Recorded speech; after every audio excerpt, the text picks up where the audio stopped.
Hello everyone. तो स्वागत है आपका साइंस एजुकेशन पॉइंट में। उम्मीद करता हूं आप अच्छे होंगे, अपना ख्याल रख रहे होंगे। तो आज का जो हमारा टॉपिक है वो प्रकाश संश्लेषण का टॉपिक है, जिसको हम इंग्लिश में फोटोसिंथेसिस बोल रहे हैं। आप चाहे कोई से भी बोर्ड में हो, आप चाहे कोई से भी क्लास में हो, ये टॉपिक आपके लिए अगर आपके सिलेबस में है तो बहुत ज्यादा इंपॉर्टेंट है। यदि आप किसी भी कॉम्पिटिटिव एग्जाम की तैयारी कर रहे हैं, यदि उसमें प्रकाश संश्लेषण आ रहा है तो ये टॉपिक उसके लिए भी जरूरी है। आइए दोस्तों देखते हैं प्रकाश संश्लेषण क्या होता है।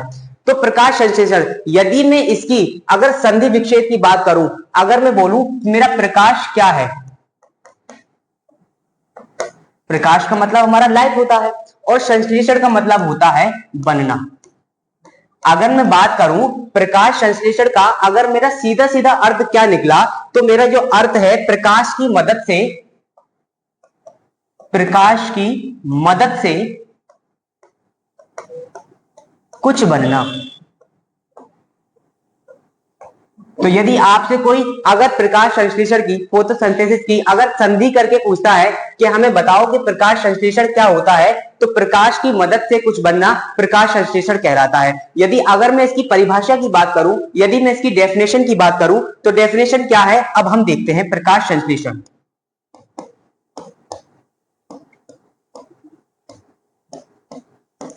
क्या है भैया? प्रकाश संश्लेषण तो वह प्रक्रिया, वह प्रक्रिया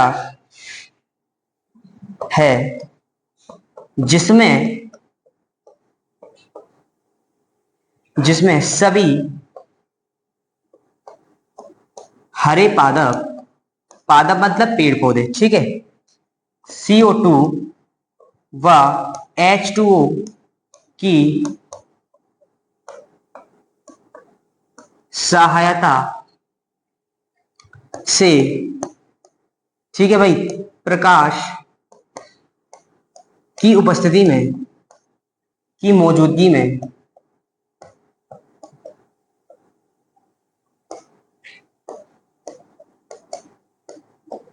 अपना भोजन बनाते हैं।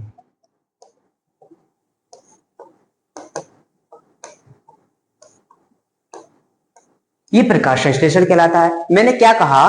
प्रकाश संश्लेषण की अगर मैं परिभाषा की बात करूं, यदि आपके एग्जाम में प्रकाश संश्लेषण को लिखने के लिए आता है तो आप क्या लिखेंगे? वह प्रक्रिया है प्रकाश संश्लेषण। जो प्रकाश संश्लेषण है वो हमारी वह प्रक्रिया है जिसमें सभी हरे पादप, जिसमें सभी हरे पादप CO2 व H2O की सहायता से, कार्बन डाइऑक्साइड व जल की सहायता से अपना भोजन, मतलब प्रकाश संश्लेषण की उपस्थिति में अपना भोजन बनाते हैं, उसको हम प्रकाश संश्लेषण कह रहे हैं। उसको हम क्या बोल रहे हैं भाई? प्रकाश संश्लेषण बोल रहे हैं। यदि मैं प्रकाश संश्लेषण की बात करूं, अच्छा एक एग्जाम में क्या आया था कि प्रकाश संश्लेषण का दूसरा नाम बताइए। प्रकाश, आज तक आपने प्रकाश संश्लेषण ही पढ़ा होगा, तो प्रकाश संश्लेषण का अगर मैं दूसरे नाम की बात बोलूं कि प्रकाश संश्लेषण को हम दूसरे में क्या बोल सकते हैं, तो ऊर्जा बंधन की प्रक्रिया। यदि कहीं आपके 1-2 नंबर का ऑब्जेक्टिव आता है कि प्रकाश संश्लेषण को दूसरे नाम में क्या बोलते हैं, इसका दूसरा मतलब क्या है, तो ऊर्जा बंधन की प्रक्रिया को ही हम प्रकाश संश्लेषण की प्रक्रिया बोल रहे हैं। यहां से आपका 1 नंबर पक्का हो गया है। यदि किसी भी एग्जाम में ये आता है तो आप लगा दें ऊर्जा बंधन की प्रक्रिया को ही हम प्रकाश संश्लेषण की प्रक्रिया कह रहे हैं। यदि मैं बात करूं प्रकाश संश्लेषण की, जो मेरी जरूरत है, प्रकाश संश्लेषण कहां जरूरत होता है, क्यों जरूरत है प्रकाश संश्लेषण की, तो हम आपको बताएंगे। प्रकाश संश्लेषण की जो आवश्यकता है, मतलब प्रकाश संश्लेषण का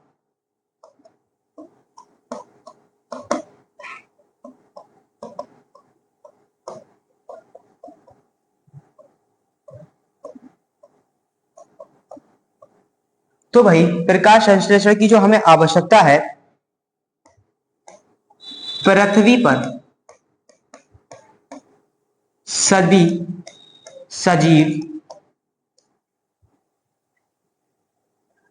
के लिए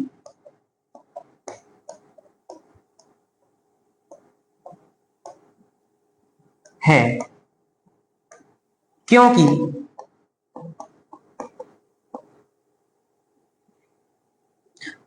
वह ऊर्जा का स्रोत और O2 छोड़ता है।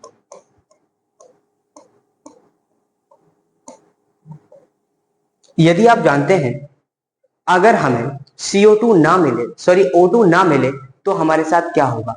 O2 ऑक्सीजन सभी सजीवों के लिए सांस लेने के लिए उत्तरदायी है और पादप का प्रकाश संश्लेषण की प्रक्रिया के दौरान O2 का निर्माण करते हैं। इसीलिए अगर हम प्रकाश संश्लेषण की बात करें कि हमें क्यों जरूरत है प्रकाश संश्लेषण की, O2 के लिए, ऑक्सीजन के लिए हमें प्रकाश संश्लेषण की आवश्यकता होती है।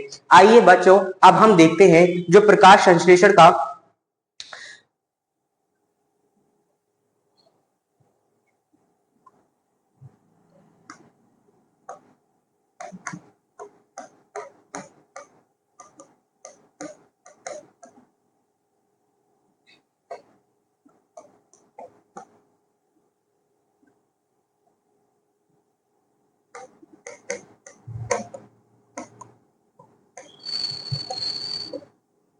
प्रकाश संश्लेषण की रासायनिक अभिक्रिया क्या है?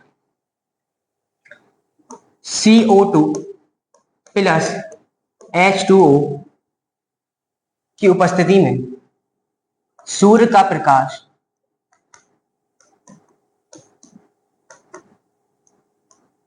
और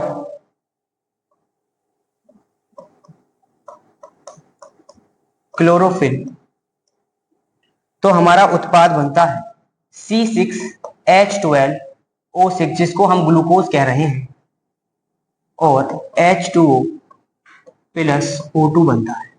यदि मैं इस रिएक्शन को बैलेंस करने की बात करता हूं, तो मैं 6CO2 और 12H2O और यहां पर 6H2O और 6CO2 कर दूंगा। अब मैं ये बात करूं कि मेरा CO2 कहां से आया, H2O कहां से आया। अगर मैं बात करूं इनके सभी घटकों की कि ये कहां से आते हैं और कैसे आते हैं, तो देखिए CO2 हमारा वायु से आता है, H2O पादप की जड़ों से आता है, और ये मैं बात करूं सूर्य का प्रकाश जो सूर्य प्रदान करते हैं। क्लोरोफिल एक पिगमेंट है जो कि पादप के अंदर ही मौजूद होता है, उसी की उपस्थिति में ही ये प्रक्रिया होती है और ग्लूकोज हमें मिलता है। ये हमारा ग्लूकोज है,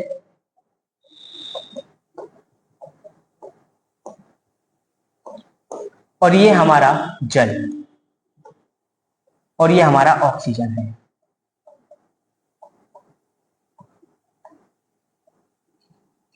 CO2 प्लस H2O मिलकर सूर्य की उपस्थिति में पादप के अंदर क्लोरोफिल में ग्लूकोज का निर्माण करते हैं, वह जल का निर्माण करते हैं और ऑक्सीजन को भी बनाते हैं। और ऑक्सीजन हमारे मनुष्यों के लिए या जितने भी सजीव हैं उनके लिए सांस लेने के लिए बहुत ज्यादा उत्तरदायी होती है। अब एक बात और जो मैं आपको बताना चाहता हूं, मान लो किसी मनुष्य ने अपना खाना ज्यादा बना लिया, ठीक है। यदि मैंने क्या करा, शाम को अपना खाना ज्यादा बना लिया, तो मैं उसको स्टोर फ्रीज में कर देता हूं। इसी दौरान जो हरे पादप होते हैं वो हर वक्त अपना खाना बनाते हैं सूर्य की उपस्थिति में। जब जब सूर्य आते हैं, जब जब ये अपना भोजन बनाने लगते हैं, यदि अब इनके पास भोजन की मात्रा बहुत ज्यादा हो जाती है, इस मात्रा को इन्हें कांस्टेंट करने के लिए कहां पर ये स्टोर करते हैं, तो ये उस भोजन को क्या करते हैं भैया, स्टार्च के रूप में,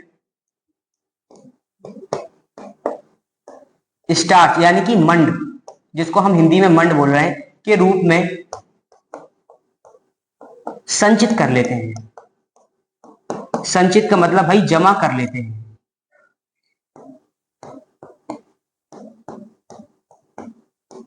अब जब जरूरत होती है इन्हें इस खाने की, तो ये ग्लूकोज के रूप में तोड़कर, जब इन्हें आवश्यकता होती है,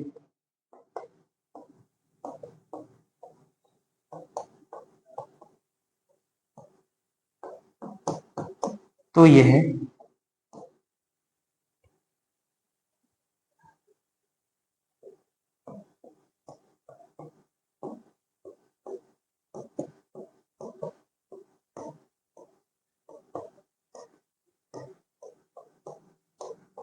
बदल देते हैं। अब आइए इस सभी चीज को मैं आपको चित्र के माध्यम से समझाता हूं। मान लिया जाए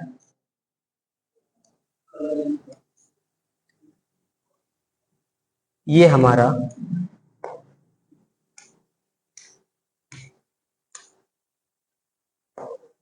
हमारा एक पादप है भाई, जिसमें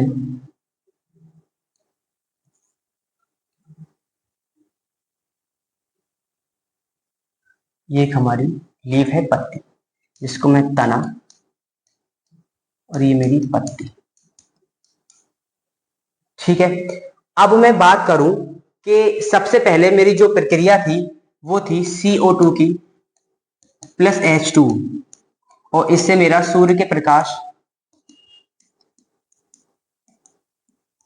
ठीक है जी, क्या बन रहा था, C6H12O6 plus CO2 plus H2O और प्लस O2 बन रहा था।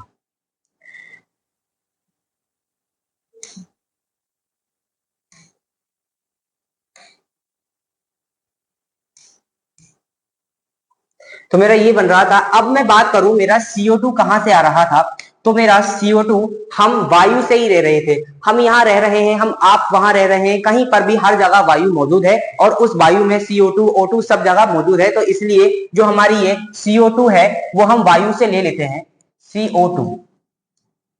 अब बात करूं अगर मैं जल की, तो अभी मैं 1 मिनट पहले ही आपको बता चुका हूं कि जल हम पादप की जड़ों से लेते हैं। यहां से हमारा जल आ रहा है, ये पादप की जड़ें हैं, जहां से मेरा पानी आ रहा है H2। ये मेरी लीफ है और इसमें सूर्य के उपस्थिति में, ये मेरे सूर्य देव हैं जिनकी उपस्थिति में इस प्रक्रिया को पूरा कर रहे हैं।